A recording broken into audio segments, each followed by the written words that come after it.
Great morning जी दोस्तों, नमस्कार। मैं भूपेश आनंद, मैं सीए, मैं सीएस, मैं सीएम में, मैं यूएसए और मैं अमेरिका और मैं लंदन बेटे।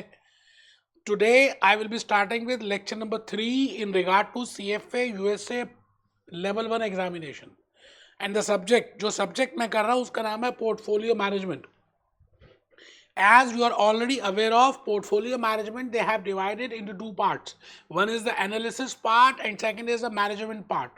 So firstly हम जो कर रहे हैं वो कर रहे हैं risk and return, that is analysis part. And within analysis part I am doing risk and return part 1. And when I say part 1, I mean those 6 modules, those 6 learning modules जो मैंने अभी तक डिस्कस नहीं किए। बेटे अभी क्या है कि मैं आपके लिए एक फाउंडेशन बना रहा हूं। अभी लर्निंग आउटकम छोड़ दीजिए, स्क्वेजर छोड़ दीजिए, करिकुलम छोड़ दीजिए, खाली मेरी बात को ध्यान से सुनेंगे। आप एक सेपरेट रजिस्टर प्रिपेयर करेंगे पोर्टफोलियो मैनेजमेंट का। मैंने लास्ट लेक्चर में आपको साइंटिफिक कैलकुलेटर की बातें की, आपको कैलकुलेटर एक लेना चाहिए। मोबाइल फोन वाला अलाउड नहीं है बेटे, मैं तो मोबाइल फोन से वो वहां पे मिरर व्यू दे रहा हूं, आपको मिरर व्यू अलाउड नहीं है। आपको मोबाइल, आपको you have to buy scientific calculator लेना पड़ेगा। अभी से ले लीजिए, एक सेपरेट रजिस्टर मेंटेन कीजिए। आइए, मैं भूपेश आनंद आज आपके सामने बड़ी बड़ी प्यारी प्यारी सी बातें को डिस्कस करूंगा। और बेटे आज से मैं आपको हैंड रिटन स्लाइड्स भी देने वाला हूं, तो आप पहले कमर सीधी करके बैठेंगे। फर्स्ट अटेम्प्ट में क्लियर होंगे, no doubt this paper is MCQ, but still बेटे लिखना है, समझना है, रियलिस्टिक रियल केस स्टडी से अटैच करना है, तभी समझ आएगा। तो ऊपर लिखिए, great morning, CFA USA level 1 examination, CFA USA level 1 examination. मैं भूपेश आनंद आज आपके सामने पोर्टफोलियो मैनेजमेंट की बातें कर रहा हूं। And with in portfolio management this is lecture number 3। बेटे 2 लेक्चर्स तो ऑलरेडी डिलीवर हो भी गए, एक बच्चे ने डायरेक्टली लेक्चर 3 से स्टार्ट किया, कोई बात नहीं बेटे, लेक्चर 1 और lecture 2 I have already uploaded in YouTube. और उसके अलावा basic concept in portfolio management के 15 कंसेप्ट के 10 lecture CFA foundation, because you may be from non commerce background, तो बेटे उनके लिए भी 10 लेक्चर्स मैंने अलग से सेपरेटली रिकॉर्ड किए और अपलोड कर दिए। इसके साथ साथ मैंने आपको लास्ट लेक्चर में बताया था कि क्वांटिटेटिव मेथड्स के दो रीडिंग्स, 2 चैप्टर्स हम यहाँ पे हेल्प लेने वाले हैं। पहला तो है रेट्स एंड रिटर्न और सेकंड है पोर्टफोलियो मैथमेटिक्स। मैं भूपेश आनंद सब बताऊंगा, आप बस कमर सीधी करके ऊपर पहले लेक्चर नंबर 3 लिखिए, portfolio risk and return part 1। Yes, portfolio risk and return part 1। Risk, किसी भी काम को करने के लिए आपको पहले कुछ देना पड़ता है। For getting something you have to lose something.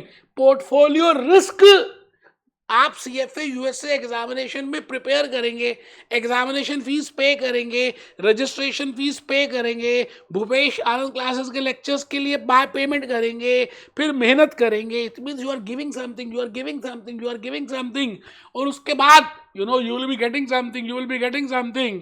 तो दैट इज, ये दुनिया बेटे बनी इसी तरह से है। As an investor, as a investor, whenever you want to invest something, you will be investing in the securities. We have discussed in lecture number 1 and 2. मैंने lecture 1 और 2 में ये बताया था कि आप as a middleman, as a common people, as a mango people, you will be investing something of your savings in securities, because securities have the tendency to grow. Now, which securities? Whether it should be government securities, whether it should be risk-free securities, whether it should be risky securities, whether I should go for mutual fund, whether I should go for real estate or US markets or Indian markets, that is a big issue. And for that, firstly, we will be having analysis. और analysis के लिए 2 बड़े important tools हैं. First is risk and second is return. मैंने last lecture में आपको कुछ बातें return की बताई थी। मैं आ रहा हूँ बेटे, आ रहा हूँ, बिल्कुल आप टेंशन मत लें। आइए बेटे, मैं उन्हीं स्लाइड्स की तरफ बढ़ रहा हूं जो मैंने आपको पहले लास्ट क्लास में शो की थी। आइए ना बेटे, ये मैंने एक डायग्राम शो किया था फर्स्ट लेक्चर में, सीएफए यूएसए पोर्टफोलियो मैनेजमेंट के फर्स्ट लेक्चर में। I have already recorded quantitative methods, I have already recorded financial analysis, बड़े सारे सब्जेक्ट्स हमने रिकॉर्ड कर दिए हैं। मैं भी पोर्टफोलियो मैनेजमेंट के फर्स्ट लेक्चर की बात कर रहा हूँ। मैंने आपको कहा था कि बेटे पूरा सीएफए करिकुलम अगर आप देखें तो ये जो 10 सब्जेक्ट्स है, ये आप एक्चुअली में 10 नहीं है, ये आपस में इंटर रिलेटेड हैं। जैसे विंटर्स का होना और चाय का पीना, दैट इज इंटर रिलेटेड। जैसे गर्मी का होना और आपका क्वालिटी वॉल से आइसक्रीम का खाना, that is inter relationship, you know. तो मैं आज आपके सामने ये कहना चाहता हूं कि पहली बात सीएफए यूएसए एग्जामिनेशन में first 5 subjects rather are related with analysis, and then is investment, and then is management. We have already seen first part is analysis. When I say analysis, I mean economics, I mean quantitative methods, I mean financial statement analysis, I mean corporate issuers, and I mean portfolio management part 1, जो अभी हम कर रहे हैं portfolio management part 1। एक जमाना वो भी था जब खाली पोर्टफोलियो मैनेजमेंट पूरा ही होता था बेटे, दे have not divided into that. फिर मुझे ऐसा लगता है शायद उन्होंने इंस्टीट्यूट में मेरे वीडियोस देखकर, क्योंकि मैं हमेशा बोलता था पहले एनालिसिस करेंगे फिर इन्वेस्टमेंट करेंगे, you know, and now they have divided some 2 chapters from this portfolio management into analysis, and next 4 chapters into management. फिर सेकंड स्टेप होगा बेटे इन एनालिसिस के बाद इन्वेस्टमेंट का, जैसे आपने सीएफए यूएसए के लिए पहले एनालिसिस किया, फिर रजिस्ट्रेशन कराया, और लास्ट में third step will be you will be managing that portfolio. We have already seen that. बेटे मैं भूपेश आनंद एक बात आपको फिर कहना चाहता हूं कि अगर आप सच में ईमानदारी से पोर्टफोलियो मैनेजमेंट का पूरा मजा लेना चाहते हैं ना, तो आपको ये 3 स्टेप्स फॉलो करने पड़ेंगे। मैंने 10 बेसिक कंसेप्ट और 10 lectures 15 basic concept in portfolio management YouTube में अपलोड किए। एक बार आप उनको देखिए, whether you are commerce background, whether you are non commerce background, आपको देखने चाहिए, ठीक। दूसरी बात, मैंने क्वांटिटेटिव मेथड्स के भी ऑलरेडी चैप्टर्स अपलोड कर दिए हैं यूट्यूब में। एटलीस्ट ये 2 तो कर ही दिए हैं जो आपको करने हैं पोर्टफोलियो मैनेजमेंट के लिए। तो पहला है रेट्स एंड रिटर्न वाला चैप्टर, जो पहला चैप्टर है क्वांटिटेटिव मेथड्स का, and second is portfolio mathematics, that is expected value, portfolio return, portfolio risk. तो आप जब ये 2 चैप्टर्स और वो 15 कंसेप्ट बेटे कर लेंगे ना, तो जैसे बुर्ज खलीफा का फाउंडेशन है ना, आपका फाउंडेशन बड़ा स्ट्रांग होगा। अभी दुबई में बारिश आई, 1 साल हो गया है ना, फ्लड आ गया, तो बुर्ज खलीफा को कुछ नहीं हुआ क्योंकि उसकी फाउंडेशन बड़ी स्ट्रांग थी। तो आपकी फाउंडेशन स्ट्रांग करने के लिए आपको ये पहला स्टेप ये वाले 15 कंसेप्ट करने हैं। दूसरा स्टेप आपको ये क्वांटिटेटिव मेथड्स, आप ही का तो है बेटे क्वांटिटेटिव मेथड्स, वहां से आपको ये 2 चैप्टर्स पढ़ने हैं। और थर्ड, मेरी कहानी को सुनना है पोर्टफोलियो मैनेजमेंट पार्ट 1 की, जो मैंने लास्ट लेक्चर नंबर 1 और 2 से स्टार्ट कर भी दी थी। मैं एक बात आपसे कहना चाहता हूं कि पोर्टफोलियो मैनेजमेंट पार्ट 1 में 2 चैप्टर्स करेंगे। पोर्टफोलियो मैनेजमेंट पार्ट 2 में we will be doing 4 chapters. मैंने उनका नाम चैप्टर्स डाल दिया, रीडिंग्स नहीं डाला, ठीक है जी। घबराइएगा नहीं, आपको A to Z सब कुछ कवर करेंगे। मैं आज आपके सामने ये कहना चाहता हूं कि अभी आपने लर्निंग आउटकम्स में जरा सा भी तवज्जो नहीं देना। You will not give any importance to learning outcomes in for 1 or 2 more lectures. After that we will see what are the learning outcomes, what are we have covered, what we will be covering. मैं पूरा आपको lecture से पहले बताऊंगा कि मैं आज ये वाला लर्निंग आउटकम करूंगा, आज ऐसे करूंगा, आज ऐसे ऐसे ऐसे ऐसे ऐसे ऐसे ऐसे। लेकिन अभी 2, 3, 4 लेक्चर्स में मत देखना ना यार, आप मेरी बात को सुनना ना ध्यान से। देखो ना, वैसे आपके लर्निंग आउटकम्स में क्या क्या mention, describe characteristics of major asset classes. अभी हमें नहीं पता क्या होते हैं एसेट क्लासेस, हमने we have not discussed. Next learning outcome number 20, what I mean by risk aversion. अभी हम डिस्कस करेंगे रिस्क एवर्जन। रैशनल इन्वेस्टर्स कौन होते हैं, रिस्क लवर्स कौन होते हैं, रिस्क एलर्जिक कौन होते हैं, risk you know avert, low risk aversion, high risk aversion. We will be discussing that. इसको करेंगे आज नहीं तो 1-2 दिनों में करने वाले हैं। Explain the selection of optimum portfolio with help of risk aversion and capital allocation line। मैं आपको बताऊंगा ये कैपिटल एलोकेशन लाइन, हम कैपिटल एलोकेशन लाइन डिस्कस करेंगे। बट क्या है ना, इन्होंने लर्निंग आउटकम आगे पीछे ऊपर नीचे दे दिए, इनके कोई रिलेशनशिप नहीं है। मैं आपको पूरी कहानी के हिसाब से स्टार्टिंग से, बिल्कुल बिगिनिंग से, फिर एक लड़का एक लड़की, फिर उनकी मैरिज, फिर उनका प्यार कैसा हुआ, फिर माता पिता ने क्या किया, फिर लास्ट में द एंड, ऐसे समझ आती है ना कहानी। आपकी मूवी अगर मिस हो जाए स्टार्टिंग में, आप किसी मूवी में देखने जा रहे हो, मैदान देखने गए, मूवी हो गया 1 साल आए हुए, अब आप मैदान देखने गए, आपका शुरू के 2 मिनट मिस हो गए, आप बार-बार पूछोगे क्या हुआ था, क्या हुआ था, क्या हुआ था, रिलेशनशिप नहीं समझ आएगी। बेटा लर्निंग आउटकम्स इन्होंने बना तो दिए, but they have not related. Bhupesh Anand ने इनको रिलेशनशिप में पिरोया और उसके बदले में कुछ कंसेप्ट्स बना दिए। आइए देखिए, जैसे इन्होंने नेक्स्ट लर्निंग आउटकम मीन क्या है, वेरियंस क्या है, कोवेरियंस क्या है, कोरिलेशन क्या है। अब ऐसा भी हो सकता है कि पहले मैं लर्निंग आउटकम नंबर की कुछ ऐसी बातें करूं जो डी और ई की बातें होंगी, तो आप घबराना मत, अभी लर्निंग आउटकम आपने देखना ही नहीं है ना, हम we will be discussing each and every learning outcome. यार आप क्यों टेंशन लेते हो, जैसे यहाँ पे स्टैंडर्ड डिविएशन की बात है। तो अभी आपको बस मेरी बातों को पहले ध्यान से सुनना है। मैं भूपेश आनंद बड़ी मेहनत से बेटे मैंने ये लॉजिकली 6, 7, 8 कंसेप्ट बनाए हैं पोर्टफोलियो रिस्क एंड रिटर्न के। इसका मतलब पहले कंसेप्ट नंबर 1 पढ़ना है, फिर 2 पढ़ना है, फिर 3 पढ़ना है, फिर 4, फिर 5, इस तरह से क्रोनोलॉजिकल ऑर्डर में पढ़ेंगे। We will not read as per the learning outcomes, no doubt I will be covering each and every learning outcome. For example concept number 1 अगर आप देखें तो रिटर्न है, आप ढूंढते रह जाएंगे रिस्क एंड रिटर्न में, पोर्टफोलियो रिस्क एंड रिटर्न में रिटर्न नहीं बताया उन्होंने, क्योंकि रिटर्न उन्होंने क्वांटिटेटिव मेथड रेट्स रिटर्न में मेंशन कर दिया। तो मैंने इसलिए कहा कि भैया वो आपको करना है, लेकिन मैंने क्या किया, लेक्चर नंबर 2 में थोड़ा सा रिटर्न बताने की कोशिश की। वैसे तो हमने बेटे पूरे डिटेल में रिटर्न किया ही हुआ है। तो आइए जी, आइए, मैं भूपेश आनंद आज आपके सामने बड़ी प्यारी प्यारी सी बातों को डिस्कस करूंगा। मैं आज आपसे ये कहना चाहता हूं कि आपकी कमर सीधी होगी और आप मेरी बात को ध्यान से सुनेंगे तो आपको A to Z सब कुछ समझ आएगा। देखिए शुरू में ऐसा लग सकता है कि आपको वो कंसेप्ट आते हैं, कोई बात नहीं, क्या हो गया उसमें क्या हो गया, आ सकते हैं, क्या हो गया बेटे, घबराना नहीं है। बट फाउंडेशन में समझदार बच्चे वो होते हैं जो सब लिखते हैं, सेपरेट रजिस्टर बनाते हैं, हाइलाइटर से हाईलाइट करते हैं और मोबाइल फोन को कम देखते हैं पढ़ाई करते समय। तो आप सब इस समय concept number 1 return already we have seen in the last lecture.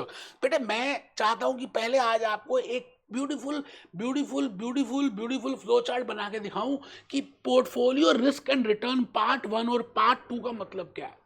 When I say portfolio, आपको ये फ्लो चार्ट प्रिपेयर करना है। ये this flow chart you have to prepare, इसीलिए मैंने जान के रखा है।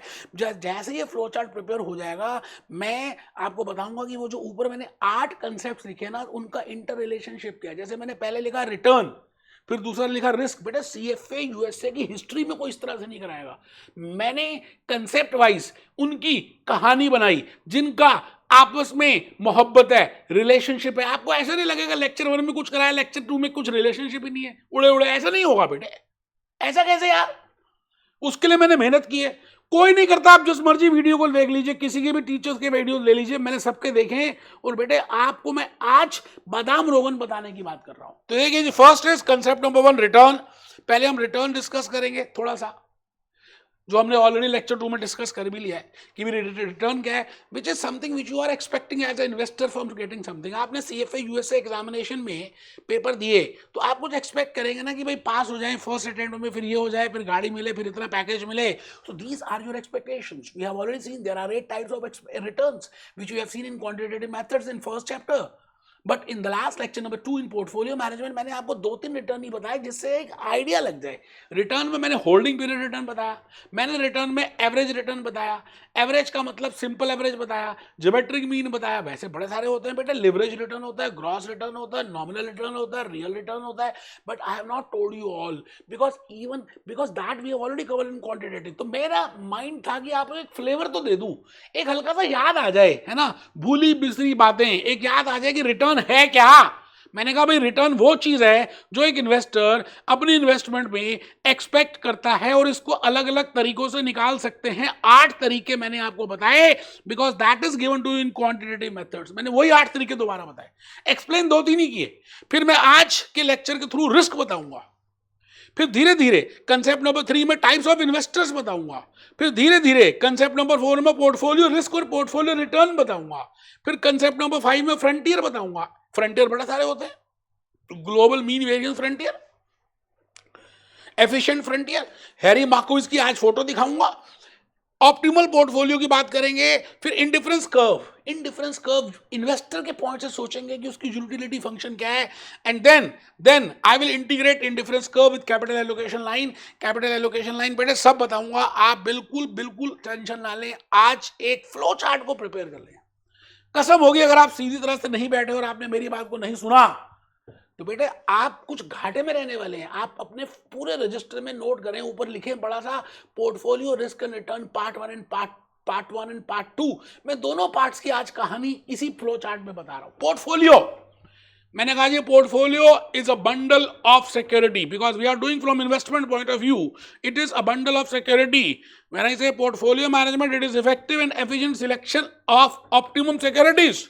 to maximize return and to minimize return risk, or for a given level of risk, ये लाइन सुनना जरा ध्यान से, for a given level of risk to maximize the return, और for a given level of return to minimize the risk. दो बातें बताइए, बार बार आपके पेपर में आ रहा है, ठीक है? तो आप वीडियो को पॉज कर दें, कोई बात नहीं, लिखें।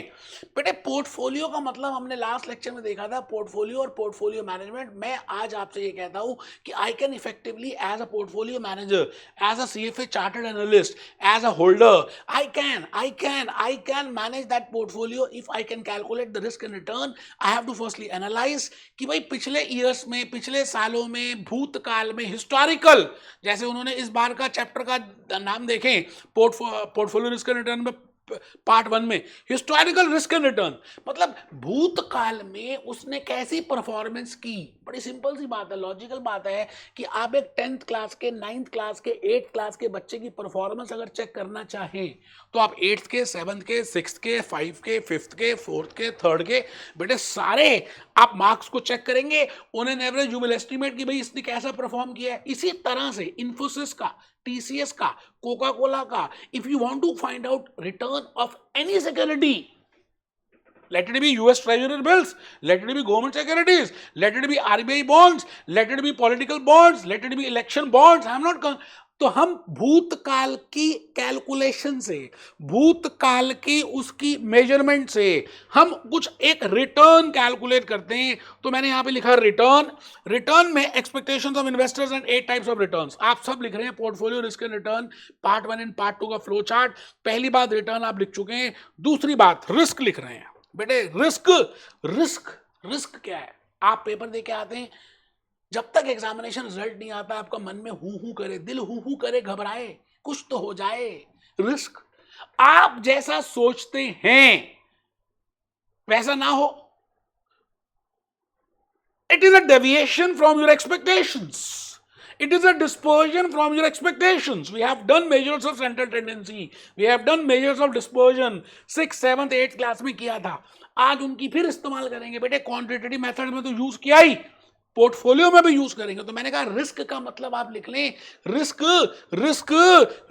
Is deviation, it is a measure of deviation, and measure of deviation we use different tools. आज हम देखेंगे क्या टूल्स हैं। पहला कार्ल पियर्सन का टूल की बात करेंगे, तो आप लिखिए पहले स्टैंडर्ड डेविएशन, उसके बड़े भैया का नाम है वेरिएंस।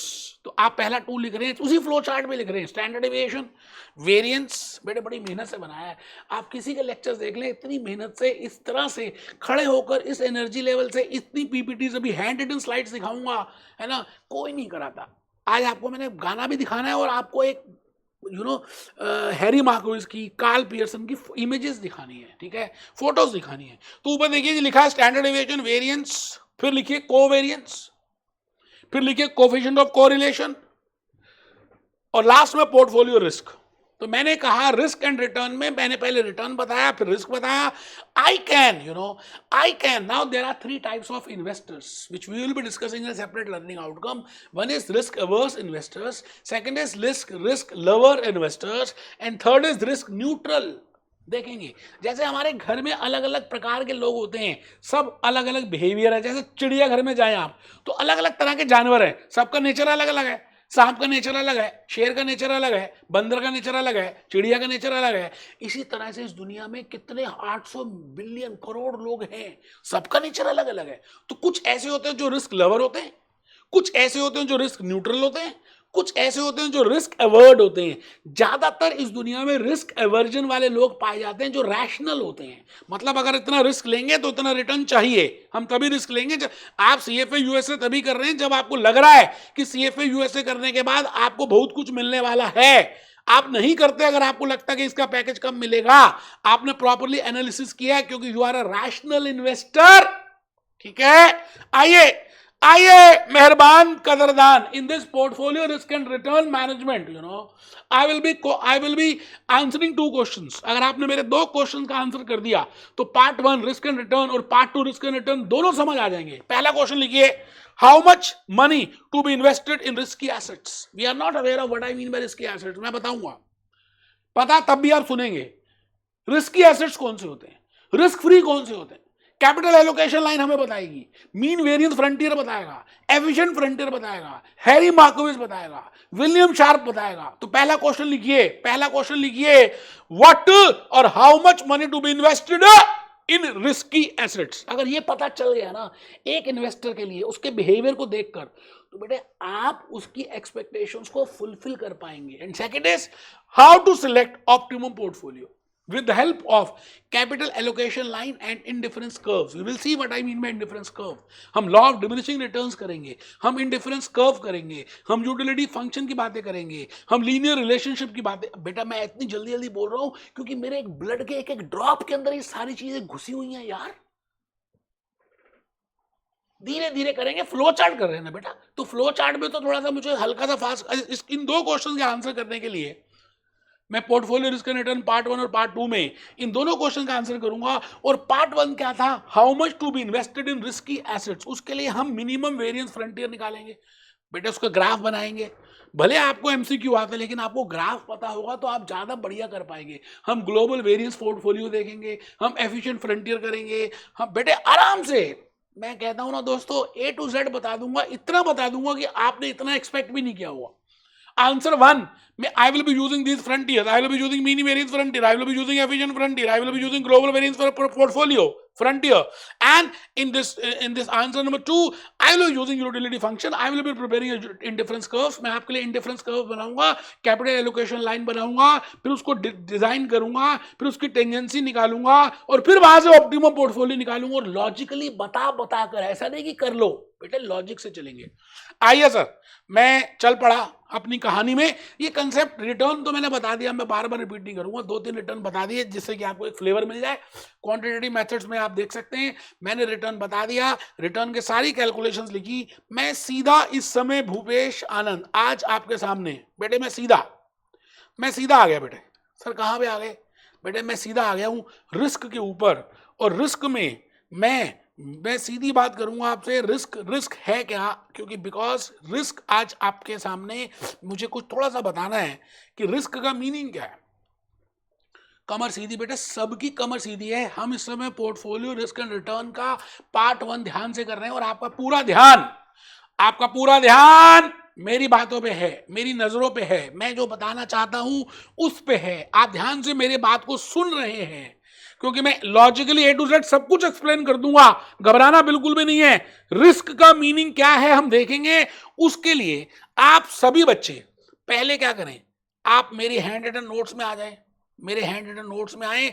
मैंने लिखा मेरी कहानी, माय स्टोरी। बेटे हैंड रिटन नोट्स बनाए कि आपको क्लासरूम का टच आए, खड़े होके पढ़ा रहा हूं फुल एनर्जी की, आपको लगे कि एनर्जी आ रही है, क्योंकि मेरे में जो होगा मैं वही फ्लो करूंगा यार।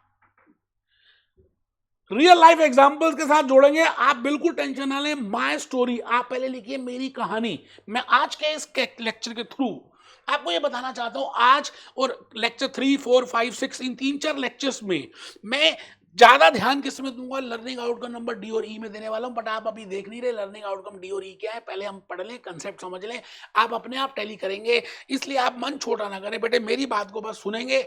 आपके लिए मैंने फ्लो चार्ट प्रिपेयर किया, अभी आपने फ्लो चार्ट बनाया, सभी ने बनाया, जहां पे हमने पहले रिटर्न लिखा, फिर रिस्क लिखा, उसके बाद टाइप्स ऑफ इन्वेस्टर्स लिखे, फिर 2 क्वेश्चंस लिखे और उसके 2 आंसर्स लिखे बेटे किया। आज मैं आपको Harry Markowitz, Karl Pearson, standard deviation जिसने बनाया, और हैरी मार्कोविस का जो बेटा, जो शिष्य, जो स्टूडेंट था, कौन, विलियम शार्प। बेटे कहने की बात क्या है, आओ ना एक बार इन सबको देख लेते हैं, बेटे लगते कैसे हैं, एक बार देखे तो सही कि हैं कौन, ये दिखते कैसे हैं। ये देखो, ये कार्ल पियर्सन दिख रहा है आपको, ये कार्ल पियर्सन है। अभी हमें नहीं पता कार्ल पियर्सन है कौन, लेकिन बेटे आज के इस लेक्चर के थ्रू मैं जो आपको टूल बताऊंगा उसमें कार्ल पियर्सन ने एक टूल निकाला था, यूरोप में रहता था, वो बड़ी प्यारी प्यारी बातें उसने बताई CFA USL लेवल 1 में जो उन्होंने यूज किए। हम कार्ल पियर्सन के बाद देखो, अलग अलग तरह की फोटो में आप कार्ल पियर्सन को देखना घर में जाकर। अच्छा, उसके बाद हम हैरी मार्कोविस की बातें करेंगे। बेटे हैरी मार्कोविस जिसके बचपन में ही माता पिता का देहांत हो गया, जो अपनी दादी जी के साथ रहता था यूरोप में, और जिसकी दादी जी अंडों का काम करती थी, और उन्होंने एक कंसेप्ट निकाला बड़े होकर, don't put all eggs in one basket, father of modern portfolio management. तो हैरी मार्क्वेस, हम स्टैंडर्ड एविएशन की बात करेंगे तो हैरी को कैसे भूल जाएं? आप बताओ ना, हैरी को कैसे भूल जाएं? और फिर विलियम शार्प को कैसे भूलेंगे यार? हैरी मार्क्वेस का शिष्य का स्टूडेंट विलियम शार्प। एक एक बात क्लियर कर दूंगा, एक एक रिलेशनशिप बता दूंगा, आप बस मुझे खून दे देना, मैं आजादी दूंगा। आप बस मेरी छोटी सी बात सुनो, मैं जो चाहता हूं वो आप लिखते जाओ, बस सीधी सी बात, और कुछ कहना नहीं है जी। ठीक है जी, आइए रिस्क की बातें कर रहे हैं। भूपेश आनंद चल पड़ा, सर कहा बेटे थोड़ा सा लिखना है, हल्का सा लिखना है आज, वैसे ज्यादा कुछ है नहीं। रिस्क, मैंने लास्ट लेक्चर में बताया था, रिटर्न लेक्चर 2 में, आज लेक्चर 3 है। रिस्क का मीनिंग है आप जो सोचते हैं वैसा ना होने की संभावना। आपको लगता है कि इंफोसिस में 12% का 15% का रिटर्न आपको मिलेगा, इंफोसिस का रिटर्न उतना ना हो, ज्यादा हो या कम हो, जो आपने सोचा सीएफए यूएसए 1 एग्जामिनेशन देने के बाद कि आपके इतने मार्क्स तो 90% परसेंटाइल तो आएगी, ऐसा ना हो, उसके ना होने की संभावना ज्यादा या कम, कुछ भी, दैट इज रिस्क। आजकल आप देख रहे हैं इस दुनिया में बहुत बड़ा रिस्क है, ऐसा लगता है थर्ड वर्ल्ड वॉर स्टार्ट हो जाएगा। रशिया वहां लड़ाई कर रहा है यूक्रेन के साथ, कितने साल हो गए यार। इधर से अभी कोविड-19 पीछे हुआ 4-5 साल पहले की बात है ना। अभी देखो, अभी क्या, अभी 1-2 साल हो चुके, ईरान वर्सेस इजराइल लड़ाई कर रहा है। मतलब आप देखो तो हर जगह इम्बैलेंस है, पॉलिटिकल रिस्क है, मतलब क्राइसिस है चल रहा है, ग्लोबल वार्मिंग चल रही है। दुबई में 1-2 साल पहले फ्लड आ गया, हद कर दी आपने। मैं आपसे कहना क्या चाह रहा हूं, आप जैसा सोचते हैं, आप जो सोच रहे हैं उस सोच में deviation, if I use it from technical point of view, risk is something the variation in the return which you are expecting from your investments. जो आपने इन्वेस्टमेंट में रिटर्न की एक्सपेक्टेशन की है, उस डेविएशन का नाम है रिस्क। तो आप लिख रहे हैं it is a possibility of variation in expected return, सब लिख रहे हैं, कसम होगी, कमर सीधी। It is the possibility of variation in expected return, because I am talking from point of view of investment. It is the variation in that expected return जो आप सोच रहे थे। मैंने एग्जांपल लिखा, सीएफए यूएसए एग्जामिनेशन, एक बच्चा देकर आया, उसको लगा कि भाई मैं पास तो हो ही जाऊंगा, और उसने अपने मार्क्स लगाए 80% आई। अब सपोज करते हैं उसके 80 से कम आए या 80 से ज्यादा है, वो डिपेंड करता है। That difference, that variation is calculated with help of measures of deviation.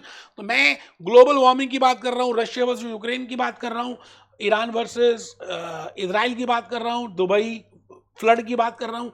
बेटे एग्जाम्पल्स लिखने कंपल्सरी हैं।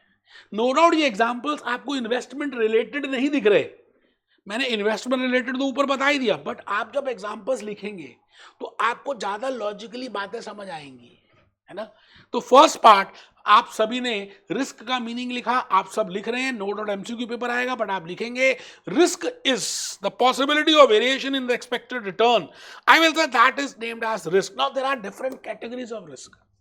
आपको याद है जब आप छोटे थे या इस दुनिया में थे ही नहीं, तो बेटे उस जमाने में नोकिया के फोन आते थे। नोकिया का मतलब है टच फोन्स नहीं थे वो, है ना। आज नोकिया खत्म हो गई। अब पहले जमाने में कोडैक कैमरास आते थे, आज कोडैक कैमरास खत्म हो गए। पहले मोटरोला के पेजर्स आते थे, आज वो खत्म हो गए। आप देखो कैसे नई नई तरह की टेक्नोलॉजी आती जा रही है, नई नई तरह की चीजें आती जा रही है। क्या रिस्क है या नहीं? आप अगर एक टेक्नोलॉजी में देखें, if your model is based on technology, not technology is changing. हम पहले फिजिकल क्लासेस लेते थे, अब पिछले कितने सालों से हम Google drive, pen drive, pen drive तो छोड़ो, mobile app, online lectures, everything is changing like anything, और कितनी जल्दी जल्दी चेंज हो रहा है। तो मैंने यहां पे लिखा टाइप्स ऑफ रिस्क। आप सब लिख रहे हैं बेटे, टाइप्स ऑफ रिस्क में लिख रहे हैं टेक्नोलॉजिकल रिस्क। अभी ये मत सोचना कि आपके करिकुलम में है या नहीं, अभी ये मत सोचना कि आपके स्क्वायर में है या नहीं। आप बस चुपचाप मेरे पे विश्वास करो, आने वाले 2-3 लेक्चर्स जैसे मैं कहता हूं वैसे करो, ठीक है। टेक्नोलॉजिकल रिस्क, पॉलिटिकल रिस्क, आप देख ही रहे, पाकिस्तान को देखें तो पॉलिटिकल रिस्क, इंडिया को देखो तो पॉलिटिकल रिस्क, रशिया को देखो तो पॉलिटिकल रिस्क, कहीं भी देखें तो there are different categories of risk. Financial risk, बड़ी सारी कंपनीज फाइनेंशियली इंसॉल्वेंट हो जाती हैं, लेमन ब्रदर्स खत्म हो गया, जनरल मोटर्स की हालत बड़ी खराब है अमेरिका में। It means technological risk, financial risk, economical risk, because whole global warming is, पता नहीं क्या होगा, एक अनसर्टेनिटी का माहौल है, एक डरा हुआ माहौल है, दिल हूं करे घबराए, पता नहीं क्या हो जाए, So that all is, but we in the portfolio management we are only concerned with investment risk. जो मैंने इन्वेस्टमेंट की एज अ इन्वेस्टर एक पर्टिकुलर सिक्योरिटी में, उसमें जो रिटर्न मुझे मिलेगा या जो उसका प्रिंसिपल मुझे मिलेगा, क्या उसमें जो रिस्क है, that is investment risk. There are huge number of types of risk. We are not here to discuss all those types. आज के इस लेक्चर के थ्रू पोर्टफोलियो मैनेजमेंट में मैं इन्वेस्टमेंट रिस्क की बातें करूंगा. ठीक है जी, बहुत बढ़िया. तो जब हम इन्वेस्टमेंट रिस्क की बातें करेंगे तो रिस्क को निकालने के लिए आप जो रिटर्न एक्सपेक्ट करते हैं उतना रिटर्न आपको ना मिले. अब जो रिटर्न आप एक्सपेक्ट करते हैं वो पास्ट टेंस में हिस्टोरिकली जो रिटर्न्स मिले उस कंपनी से उसके ऊपर निर्भर करता है. तो आप क्या करते हैं, रिटर्न कैलकुलेट करते हैं पहले पास्ट इंफॉर्मेशन में से, हिस्टोरिकल डाटा में से, और उसकी एवरेज निकालते हैं, उसका एक रिप्रेजेंटेटिव कैलकुलेट करते हैं, which I have told you in lecture number 2, which is named as mean, which is named as average, which is named as mu, which is named as a normal curve. Karl Pearson ने भी यही बात बताई थी. बेटे मैं आज आपको मेजर्स ऑफ डेविएशन का दूसरा, बेटे एक तो मेजर्स ऑफ स्टैंडर्ड टेंडेंसी है, एक है मेजर्स ऑफ डेविएशन डिस्पर्जन. उसमें सबसे पहला टूल ही यही है यार, स्टैंडर्ड डेविएशन. स्टैंडर्ड डेविएशन निकाला किसने, कार्ल पियर्सन ने. कार्ल पियर्सन निकालने से पहले आप लॉजिक तो समझो कि लॉजिक है क्या. स्टैंडर्ड डेविएशन एंड वेरिएंस, ये दो टूल्स हैं. वैसे तो मैं कहूंगा स्टैंडर्ड डेविएशन एक टूल है, वो तो हम होल स्क्वायर करते हैं स्टैंडर्ड डेविएशन को तो वेरिएंस आ जाता है. तो आप लिखें जी, in finance variance and standard deviation are of returns, क्योंकि हम because we are talking of investments, we are talking of investments, risk and return of investments. So in finance variance and standard deviation of returns are common measures of investment risk. Risk, standard deviation and variance are the common measures of risk. With the help of these two measures, I can calculate the risk. Okay, very good. आप अब Karl Pearson का नाम लिख रहे हैं, आप CFA USA level 1 examination के लिए प्रिपेयर कर रहे हैं, आपको MCQ पेपर देना है, लेकिन आप लॉजिकली सब बातें लिख रहे हैं.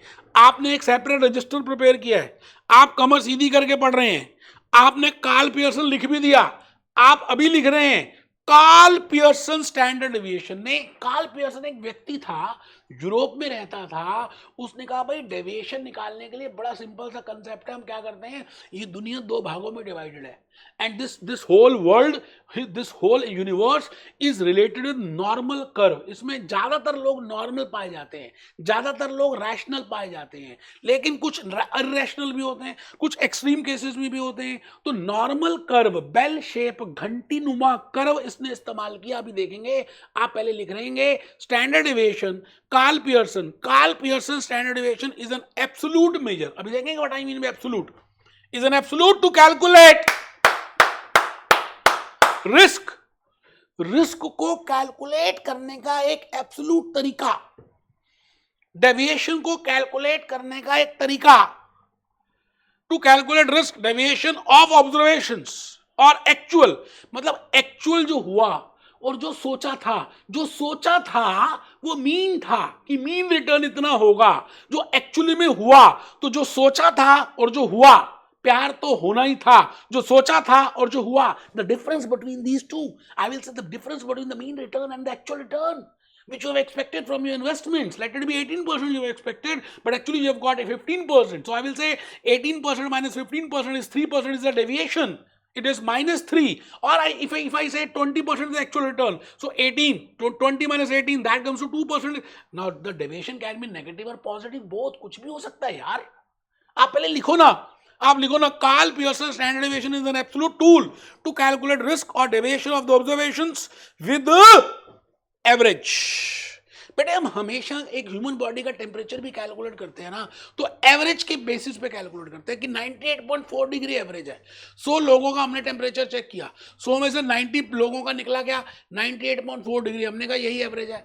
हम एवरेज से कैलकुलेट करते हैं एक्चुअल को. तो एक्चुअल में से एवरेज की जो डेविएशन होती है, माइनस भी हो सकती है, प्लस भी हो सकती है. कार्ल पियर्सन ने कहा इसी का नाम है standard deviation, because we compare it with standard, we are comparing with normal, we are comparing with average, we are comparing with mu, we are comparing with mean. So that is a standard benchmark. Stat is standard, तो हम उस standard से जो deviation होगी उस tool का नाम है स्टैंडर्ड डेविएशन। जैसे मैंने एक बड़ा प्यारा सा कर्व बनाया, बेटा आप सबको कर्व बनाना है, नॉर्मल कर्व बनाना है, घंटी नुमा शेप है इसकी। मैंने हैंड रिटन स्लाइड्स बनाई हैं, अभी आपको बताऊंगा 2-3 तरह की और भी स्लाइड्स प्रिपेयर की हैं, ब्लैक स्लाइड्स हैं, व्हाइट स्लाइड्स हैं, कि आपको लॉजिकली समझ आए। अभी गाना भी दिखाऊंगा, तो आप पहले बेल शेप बनाइए। और मैंने कहा अगर ये बेल शेप है तो ये नॉर्मल कर्व है, और नॉर्मल कर्व के कुछ फीचर्स होते हैं, उसकी कुछ स्क्यूनेस होती है, उसके कुछ कोटोसिस होते हैं, वो मैंने क्वांटिटेटिव मेथड्स में आपको ऑलरेडी बता दिया है। मैं कहता हूं इस एरिया को 50% बोलते हैं, इस एरिया को 50% बोलते हैं, टोटल एरिया 1 होता है। यहां पर जहां आप खड़े हैं इसको बोलते हैं एवरेज। यहां से कंपेयर करते हैं, यहां से कंपेयर करते हैं, जैसे ये मीन है, ये एवरेज है, ये म्यू है। बेटे अब हमें ये चेक करना है कि हमने ये सोचा था कि एवरेज होगा, क्योंकि दुनिया एवरेज है। अच्छा आप ये बताइए, आप यहां खड़े हैं और आपका एक दोस्त यहां पे खड़ा है, एक दोस्त यहां पे खड़ा है, ये रामू है, ये रामलाल है, ये श्यामलाल है, और आप है ठनठन लाल। आप ठनठन लाल है बेटे, ठनठन लाल। आप यहां खड़े हैं। Let it be mean, let it be mean is equal to 15% and let the actual be 10% and let the actual be 8%. Now the point is, or let it be 9, let it be 13%, let it be 13%. So the point is, मैं आपसे ये कहना चाहता हूं कि आप जब इसका एवरेज निकालेंगे, इसकी डेविएशन निकालेंगे, 15 में से 10 गए, 15 में से 13। बेटे मैं आपको एक बात और कह दूं, ये मैंने जस्ट हाइपोथेटिकली ले लिया था, आपको और थोड़ा बताना चाहूं तो ये देखिए, ये लिखा हुआ 10% है, हाँ जी, ये 7% है, थोड़ा सा आपको ज्यादा समझ आएगा।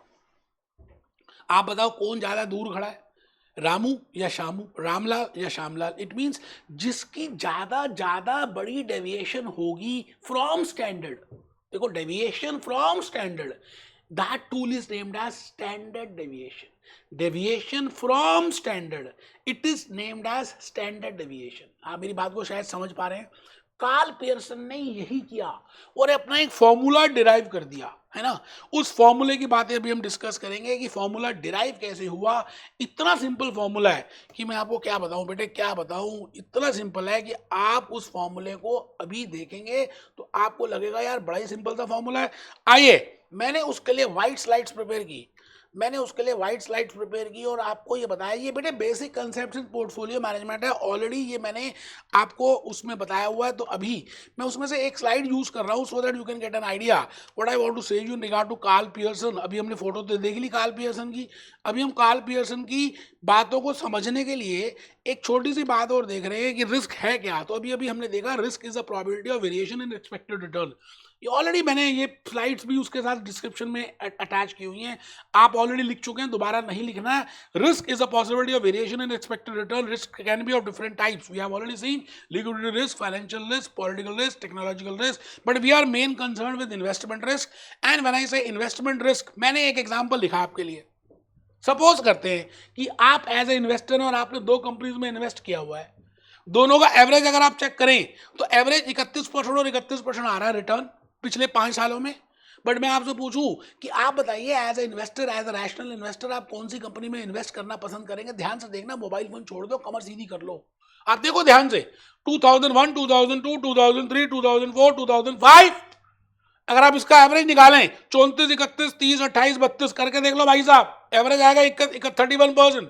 and company Y, again average is coming as 31%. But my dear friends, tell me in which company you will invest, whether you will be investing in company X or in company Y. My dear friends, I will be investing in company X. Because if I see company Y, there is a huge variation. आप किसी से बात करते हो, एक लड़का एक लड़की से बात करता है, दोनों फियांसी हैं, अभी उनकी मैरिज होने वाली है, वो मीटिंग्स करते हैं, एक दिन लड़का कुछ बोलता है, अगले दिन कुछ और बोलता है, तीसरे दिन कुछ और बोलता है, लड़की कहती है तो पागल है, इसकी पहली बात से दूसरी बात में कोई रिलेशनशिप नहीं है, इतना वेरिएशन है, इट मीन्स उसमें रिस्क ज्यादा है, तो लड़की मना कर देती है, मैं शादी नहीं करूंगी, रिंग उतार कर दे देती है। It means more the deviation, more the risk, more the variation, more is the risk.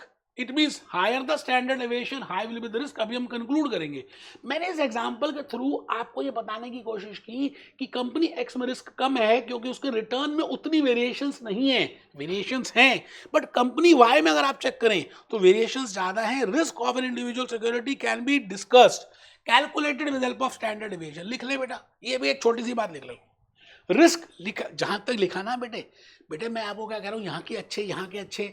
जैसे आप एक बगीचे में गए, आपको वहाँ पे मोती, आपको वहाँ पे गुलाब अच्छा लगा, आपको वहाँ पे रात की रानी के फूल अच्छे लगे, आपको मोगरा अच्छा लगा, तो जो अच्छे लग रहे हैं मैं वहाँ से जिस जिस स्लाइड में जो जो अच्छी बात है वो उठाकर आपकी झोली में डाल रहा हूँ CFA यूएसए लेवल 1 एग्जामिनेशन के लिए। तो अब आप लिख रहे रिस्क, अभी हमने देख लिया, वैसे लिखा है आपने, risk can be calculated with help of Karl Pearson standard deviation and Karl Pearson standard deviation में मैंने यहाँ पे लिखा स्टैंडर्ड डेविएशन होल स्क्वायर, आप देखिए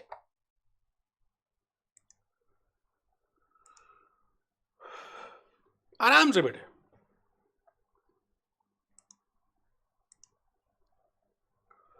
फिर वेरिएंस भी लिख दीजिए और फिर कोएफिशिएंट ऑफ वेरिएशन भी लिख दीजिए। मैं अभी बताऊंगा ये दोनों के दोनों टूल्स जो है ना, ये एब्सोल्यूट टूल्स है।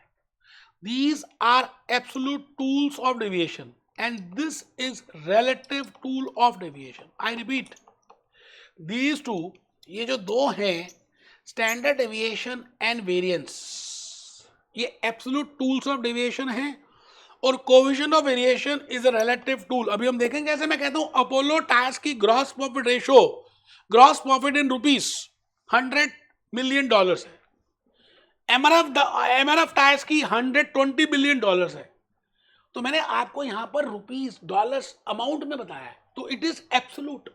आप कंपेयर नहीं कर सकते which company is better because I have given you absolute unless and until their sales are same. You cannot say MRF is better because they are earning $120 million. No, you have to compare it with sales. And when I compare with sales, then I calculate a ratio.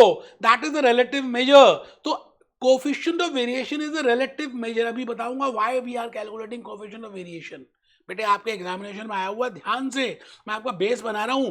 Baby को base पसंद है। Portfolio management में हम इस समय risk की बातें कर रहे हैं, कंसेप्ट 2 में हैं। अभी लर्निंग आउटकम देख लेंगे, घबराना नहीं है। आप नोट कीजिए, 3 टूल्स लिख दिए रिस्क में।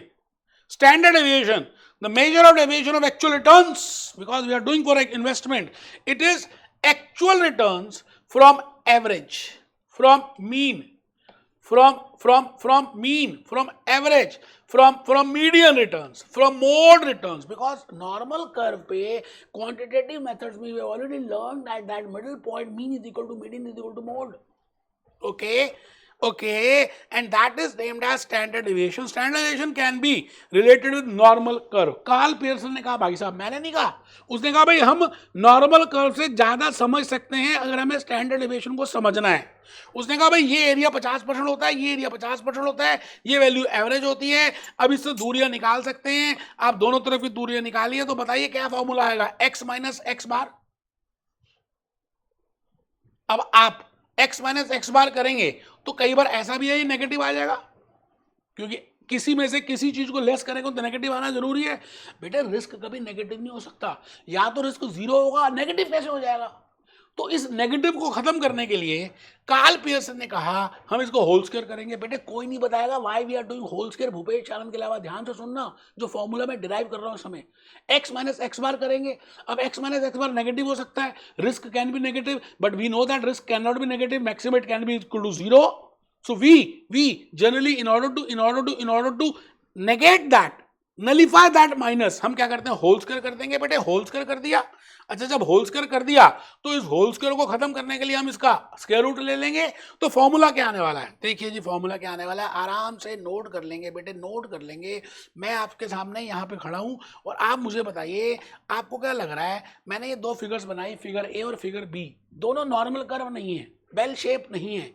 आप बताइए कौन से ज्यादा डेविएट कर रहा है। बेटे ये ज्यादा डेविएट कर रहा है फिगर बी, बिकॉज इसका जो डाटा है ना, इसका जो ऑब्जर्वेशन है ना, इसके जो एक्चुअल रिटर्न्स है ना, वो एवरेज से ज्यादा बिखरे हुए हैं, बिखराव ज्यादा है, कंसंट्रेटेड नहीं है। इट मींस जो ऑब्जर्वेशन ज्यादा बिखरी होगी, ज्यादा बिखराव होगा, उसमें स्टैंडर्ड डेविएशन ज्यादा होगी। इट मींस फिगर बी में ज्यादा स्टैंडर्ड डेविएशन है। Standard deviation is a measure of total risk of a security. बेटे ये बात इंपॉर्टेंट है, क्योंकि मैं अभी 1-2 लेक्चर्स के बाद आपको बताऊंगा विलियम शार्प की बात की, वो कहता है बीटा, सिस्टमैटिक रिस्क और अनसिस्टमैटिक रिस्क की बात करेंगे। अभी हम देखेंगे टोटल रिस्क। आप लिख दीजिए standard deviation is an absolute measure. पहली बात, it is an absolute measure and it is a measure of total risk, total absolute risk. ठीक है सर, बहुत बढ़िया। Higher the standard deviation higher the risk, we have already seen. मैं इस समय risk की बातें कर चुका हूं, अलग अलग बातें मैंने बताई आपको इन्वेस्टमेंट रिस्क को लेकर। अभी आप आराम से इसका फॉर्मूला लिख रहे हैं, standard deviation is equal to given return, मतलब actual return, given means actual return minus average, average means central, central means mean, mean means mu, mean mean mu, that return. Whole square क्यों करते हैं मैंने बता दिया, divided by N भी कर सकते हैं और एन माइनस वन भी करते हैं, वो मैंने क्वांटिटेटिव मेथड में बताया, अभी भी बता दूंगा that when in which cases we divide by n and in which cases we divide by n minus one. जब सैंपल साइज बहुत छोटा सा हो, 10 से छोटा हो, तो हम जनरली एन माइनस वन करते हैं, और जब सैंपल साइज बड़ा हो तो हम एन एन ही करते हैं, वो देखेंगे। इसके बाद इसको खत्म करने के लिए हम होल स्क्वायर कर देते हैं। तो बेटे फॉर्मूला क्या बन गया, बड़ा सिंपल था, sigma sigma d r square upon n under the root. अगर प्रोबेबिलिटीज भी दी हो जैसा आपने किया हुआ है, तो sigma p d square upon sigma p under the root, और टोटल ऑफ प्रोबेबिलिटी 1 होता है, ये बात हमें पता है। आप लिखे जी actual return, expected return minus actual return is denoted as, expected return minus actual return is denoted as deviation, and we can calculate following is a modified formula, sigma d square, तो probabilities का तो मैंने बता ही दिया, sigma p d square upon sigma p under the root is the formula for calculating standard deviation. ठीक है sir, standard deviation मैंने आपको रिपीट कर दिया, बताया। अब है क्या कि जब हम स्टैंडर्ड डेविएशन कैलकुलेट करते हैं, तो बेटे स्टैंडर्ड डेविएशन में हम क्योंकि स्क्वायर रूट करते हैं, तो स्क्वायर रूट से वैसे ही वो आधा हो जाता है, छोटा हो जाता है। जैसे हनुमान जी कभी छोटे हो जाते थे, कभी बड़े हो जाते थे। अच्छा आप ये बताओ, जब 9th क्लास में आप बायो के लैब में गए थे, तो उन्होंने माइक्रोस्कोप में एक प्याज के छिलके को माइक्रोस्कोप के नीचे रखा और आपने उसको देखा, तो आपको दिखा कि कितने सारे सेल्स हैं प्याज के, ऑनियन के पील में, छिलके में, है ना। इसका मतलब आपने उस ऑनियन को बड़ी आंखों से देखा, तो आपको दिखा। कई बार स्टैंडर्ड डेविएशन से जो जो जो एक्चुअली में फिगर है वो बड़ी छोटी सी आ जाती है, and you are not able to differentiate, you are not able to decide, you are not able to say something. So in order to magnify it, we generally do whole square of that, and when I say whole square of standard deviation, that is nothing but variance. Nature वही रहने वाला है, nature वही रहेगा। आप softy, अभी softy में खा रहे थे, अब वेनिला, अब आप बड़े टब में खा रहे हो, है तो वेनिला ही। अब आप बड़े टब में खा रहे हो, पहले आप सॉफ्ट उसमें कोन में खा रहे थे, है वेनिला ही। मेरी बात को आप समझ रहे हैं। तो आप वेरिएंस को लिखेंगे, वेरिएंस को लिखेंगे, variance is equal to whole square of, variance is equal to whole square of standard deviation. Nature वही है, रूल वही है, higher the variance high will be the risk. हम और कुछ भी नहीं करते, खाली उसको डबल करने के लिए करते हैं। बेटे आप बात समझ पा रहे हैं, आप समझ पा रहे हैं मेरी बात। अच्छा, इसके बाद हम आ जाएंगे कोएफिशिएंट ऑफ वेरिएशन में, जो मैंने अभी आपको बताना है। We have already discuss in quantitative methods. When I say coefficient of variation, it is a relative measure, as I just told you कि अपोलो टायर्स की और एमआरएफ टायर्स की ग्रॉस प्रॉफिट रेशियो दी हो, gross profit with respect to sales दिया हो, तो it is a relative measure. तो हम जब स्टैंडर्ड डेविएशन को उसके मीन के साथ रिलेट करके कैलकुलेट करते हैं, जैसे standard deviation upon mean into 100, standard deviation of returns upon mean return into 100 for Apollo and for MRF, then we can say that this is coefficient of variation. It is coefficient of variation is just like gross profit ratio. तो आप formula लिखिए जी, coefficient of variation is equal to, coefficient of variation is equal to, coefficient of variation is equal to standard deviation upon return into 100 ऊपर check करिए, risk दिया 10, return भी दिया 10, risk दिया 10, return भी दिया 10, तो 10 अपॉन 10 इंटू 100, और नहीं भी करते तो ठीक है। जिसका कोएफिशिएंट ऑफ वेरिएशन ज्यादा आएगा बेटा वो ज्यादा रिस्की है। But coefficient of variation is a relative measure, because we are calculating standard deviation with respect to their mean, क्योंकि उसका मीन कितना है तभी तो उसके स्टैंडर्ड डेविएशन उसके मीन से डिपेंड करी। तो आपको मैंने आज 3 बातें बताई, एक स्टैंडर्ड डेविएशन बताई, एक रिस्क में ही बताया, रिस्क में ही 3 टूल्स बताए। Now this risk is we are calculating for a security. मैं अभी पोर्टफोलियो रिस्क की बात नहीं कर रहा बेटे, पोर्टफोलियो रिस्क एक सेपरेट लर्निंग आउटकम है, उसका बेस बना रहा हूं। धीरे धीरे।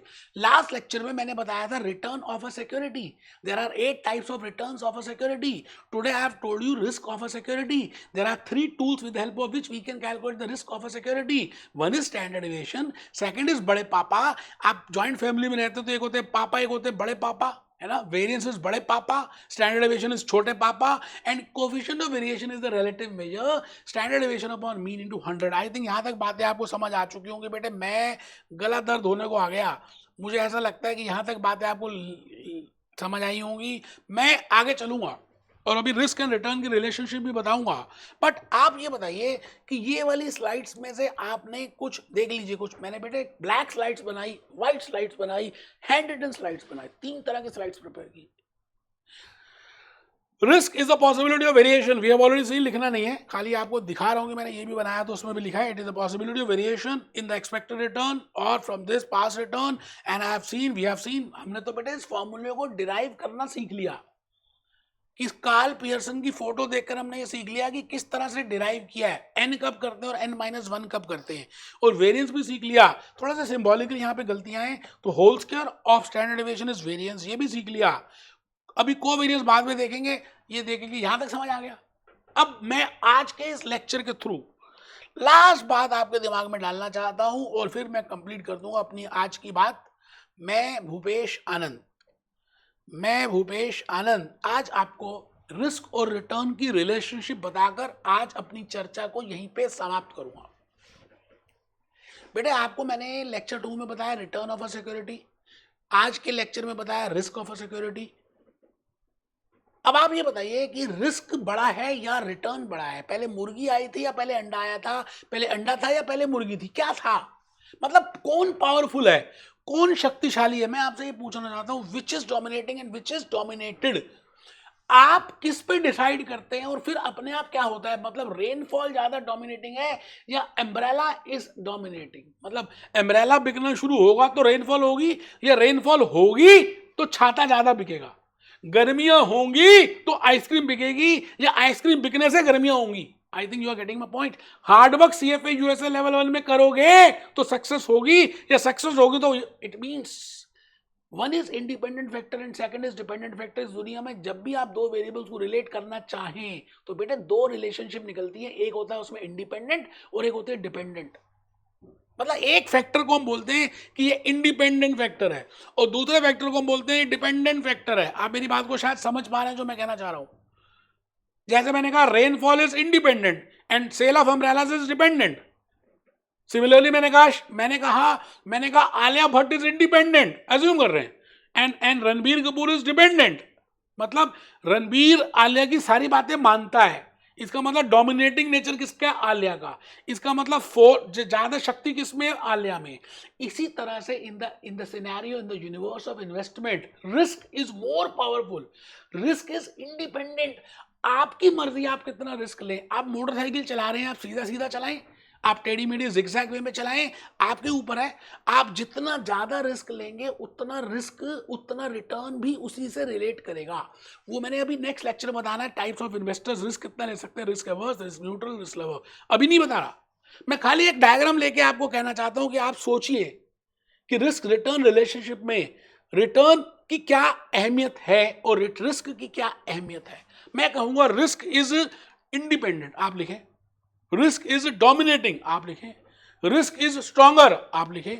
But return is dependent, return is dominated, return is weaker. It means you have the power to select how much incidence of risk you want to take and return will automatically follow. I think you are getting my point. मैं आज आपके सामने अपनी white वाली slides को दिखाने जा रहा हूं। बेटे बड़ी प्यारी सी बनाई है और उसमें मैंने एक रिलेशनशिप बताई है। अब ये रिलेशनशिप आपको इतना मजा देगी आने वाले दिनों में, इससे फाउंडेशन क्लियर होगा। आप लिखिए जी, आप लिखिए रिस्क के कंसेप्ट में लिखना है। कंसेप्ट 1 था रिटर्न, हम सीएफए यूएसए लेवल 1 के लिए कर रहे हैं, पोर्टफोलियो रिस्क रिटर्न पार्ट 1 कर रहे हैं, उसके 8 कंसेप्ट कर रहे हैं। रिस्क 1 रिटर्न आप लिख चुके थे लास्ट लेक्चर में, आज के लेक्चर में लिखा है कंसेप्ट नंबर 2 रिस्क। अब कंसेप्ट नंबर 2 के नीचे लिखना है, अलग से कंसेप्ट नहीं है, इसी का नीचे लिखना है रिस्क एंड रिटर्न रिलेशनशिप। लिखना है बेटे, लिखना है। रिस्क एंड रिटर्न रिलेशनशिप लिखना है। Risk is independent, return is dependent, ऐसा समझ लीजिए। Risk is dominating, return is dominated. Risk and return are directly related. Higher the risk, high will be the return. जितना ज्यादा रिस्क लोगे उतना ज्यादा रिटर्न होगा, सीधी सी बात।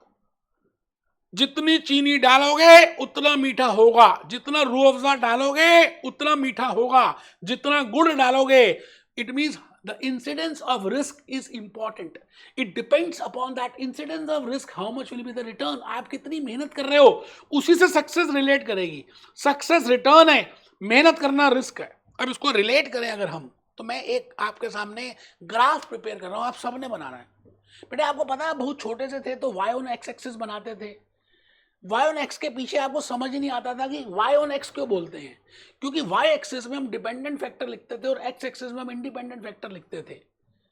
अब यहां पर x में हमेशा हम इंडिपेंडेंट फैक्टर लिखेंगे, तो मैं जब रिस्क और रिटर्न रिलेशनशिप की बात कर रहा हूं और y on x बना रहा हूं तो x एक्सिस में मैं रिलेट करूंगा रिस्क।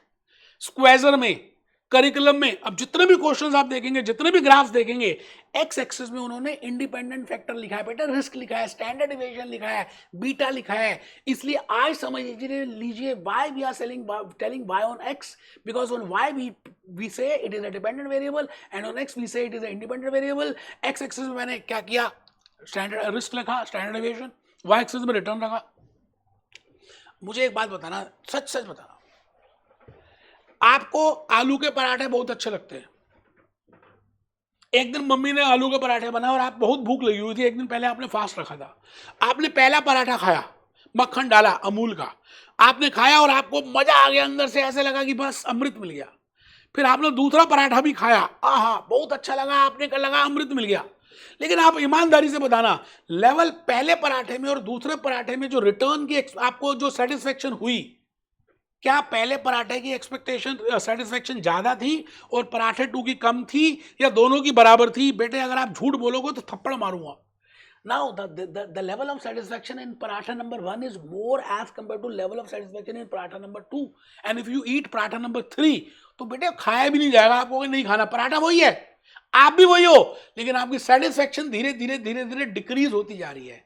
इसी तरह से आप शुरू में जब रिस्क लोगे तो धीरे धीरे रिटर्न भी उतना ही आएगा उसी रेशो में, लेकिन as you increase risk risk risk बढ़ता जाएगा तो रिटर्न सेटिस्फेक्शन धीरे धीरे कम हो जाएगा। बेटे ये कर्व भी आ जाएगा, तो यहां पर पहले लिखिए कर्व, ये देखिए, ये देखिए ना, ये देखिए ना, पहले पहले तो सेम आ रहा है, धीरे धीरे धीरे धीरे रे मना सब कुछ होगा। एक्स एक्सिस में लिखिए रिस्क, कोई नहीं कराएगा बेटे इतने पेन से, इस एनर्जी लेवल से, इस तरह से कोई नहीं कराएगा। एक्स एक्सिस में लिखिए इंडिपेंडेंट और वाई एक्सिस में लिखिए रिटर्न। ये भी नहीं बताएगा कि रिस्क रिटर्न ट्रेड ऑफ इस तरह से कर्व क्यों होता है, क्योंकि इसमें लॉ ऑफ डिमिनिशिंग रिटर्न चल रहा है भाई साहब, लॉ ऑफ डिमिनिशिंग रिटर्न चल रहा है। मतलब धीरे धीरे धीरे धीरे रिटर्न डिक्रीज करेंगे, डिमिनिश करेंगे। ठीक है सर, बहुत ही बढ़िया। तो चित्र बना दिए सभी ने। मैंने इसको समझाने के लिए एक आपको हरिद्वार का, या जहाँ पे गंगा जी हैं, जहाँ पे नदी बहती है, मैं हरिद्वार की बात करूँ तो बेटे वहाँ पर ना क्या है कि गंगा जी जहाँ बह रही हैं वहाँ सीढ़ियाँ हैं, है ना, स्टेयर्स हैं, नीचे गंगा जी बहती है। अच्छा, वहाँ पे चेन भी लगाई है कि कोई गिर ना जाए जिसको स्विमिंग नहीं आती। अच्छा, कुछ लोग ना सीढ़ियों में बैठ के नहाते हैं, जैसे घर में नहाते हैं वैसे ही नहाते हैं, मटका लिया, वो लोटा लिया, हर हर गंगे हर हर गंगे हर हर, सीढ़ियों में जैसे घर में नहाते हैं। उनको एक लेवल ऑफ मजा आता होगा। कुछ लोग चेन पकड़ के हिम्मत करते हैं, थोड़ा नीचे जाते हैं, हर हर गंगे हर हर गंगे हर हर गंगे, मजा आता होगा। कुछ लोग तैरते हैं, उनको और भी मजा आता होगा। आप बताइए, जिसने ज्यादा रिस्क लिया उसने जीवन का ज्यादा आनंद लिया। बट सवाल ये आता है कि तैर आप तभी सकते हो जब आपको तैरना आता हो, रिस्क आप तभी ले सकते हो जब आपके पास रिस्क की एक्सेप्टेबिलिटी का वो लिमिट लेवल हो। मैं कहना ये चाह रहा हूं कि रिस्क का डायरेक्ट रिलेशनशिप है रिटर्न से। आप जब सीढ़ियों में बैठ के नहा रहे हैं तो मजा कम लिया, रिस्क कम लिया, मजा भी कम आया। चेन पकड़कर थोड़ा सा नीचे गए, थोड़ा सा रिस्क लिया तो रिटर्न भी थोड़ा सा आया। जब आपने सब कुछ छोड़ दिया, चेन भी छोड़ दी, सीढ़ियां भी छोड़ दी और तैरने लग गए इस पार से उस पार, तो जो मजा आया उसका नाम है, उसका ज्यादा मजे का नाम है ज्यादा return. High the risk high will be the return. But एक लेवल के बाद ये लॉ ऑफ डिमिनिशिंग रिटर्न का रूल चलेगा और ये धीरे धीरे धीरे धीरे धीरे धीरे आपकी सेटिस्फेक्शन उस लेवल पे नहीं बढ़ेगी जितनी पहले बढ़नी चाहिए थी। आप समझ रहे हैं, समझ रहे हैं? आइए जी, लास्ट में आज की कहानी को खत्म करने करते करते मैं भूपेश आनंद आज आपके सामने एक ऐसे ही मूवी का गाना दिखा रहा हूं जिस मूवी का नाम है इकबाल। ये जो लड़का है ये सुन भी नहीं सकता, अच्छा बोल भी नहीं सकता, लेकिन इसके ख्वाब बहुत बड़े बड़े हैं कि मैं इंडियन क्रिकेट टीम का प्लेयर बनूंगा और उसके लिए मेहनत करता है। चलो देखिए क्या कह रहा है आपसे, एक बार सुनिएगा क्या बोल रहा है। आशाएं खिले दिल की, उम्मीदें हंसे दिल की, अब मुश्किल नहीं है, कुछ भी कर सकते हो। CFA USL लेवल 1 पार्ट 1 अभी if you are a non commerce still you can do, कर सकते हो। उम्मीदें हंसे दिल की, अब मुश्किल कुछ नहीं है यार, फर्स्ट अटेम्प्ट में क्लियर करो। CFA USA आने वाला दिन, आने वाला जमाना आप ही का होगा।